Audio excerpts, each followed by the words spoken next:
বিষয়টাকে যে আমরা দেখছি আমরা জনগণের পক্ষ থেকে জনগণের অভ্যুত্থানের ভিতর দিয়ে আমরা মনোনীত সরকার।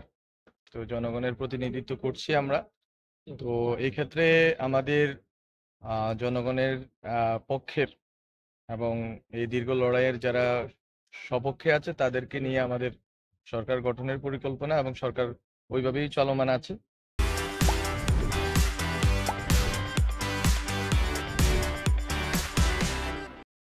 তো আমরা মনে করি যে আহ, আমরা চেষ্টা করেছি সর্বোচ্চ যে যাতে হচ্ছে যে সরকারে জনপ্রতিনিধিত্বমূলক এবং জনগণের দীর্ঘ লড়াইয়ে যারা প্রতিভু তারাই বা দীর্ঘ লড়াইয়ে যারা আমাদের সাথে ছিলেন তারা যেন থাকেন।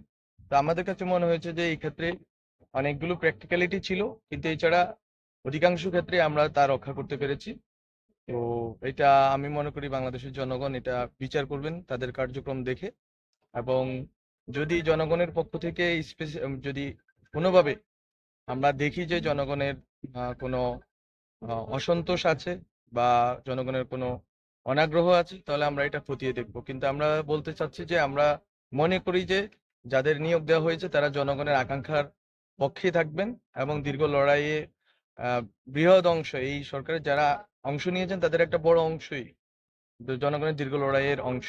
তো আপনারা এই আস্থা রাখতে পারেন যে এই সরকার জনগণের আকাঙ্ক্ষা বাস্তবায়ন করবে এবং যারা নিয়োগপ্রাপ্ত হয়েছেন তারাও এই আকাঙ্ক্ষা বাস্তবায়নের পথে সামিল হবেন। কিন্তু কোন রকম সংশয় সন্দেহ থাকলে আমরা মনে করি এটা কাজের মাধ্যমে এটা প্রমাণ করা হবে যে তারা জনগণের পক্ষে আছেন, তারা জনগণের বিরুদ্ধে নাই।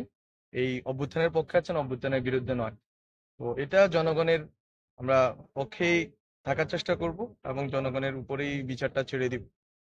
দেখেছেন যে আমাদের আসিফ মাহমুদ সজীব ভুইয়া উনি এলজিআরডি মিনিস্ট্রির দায়িত্ব নিয়েছেন।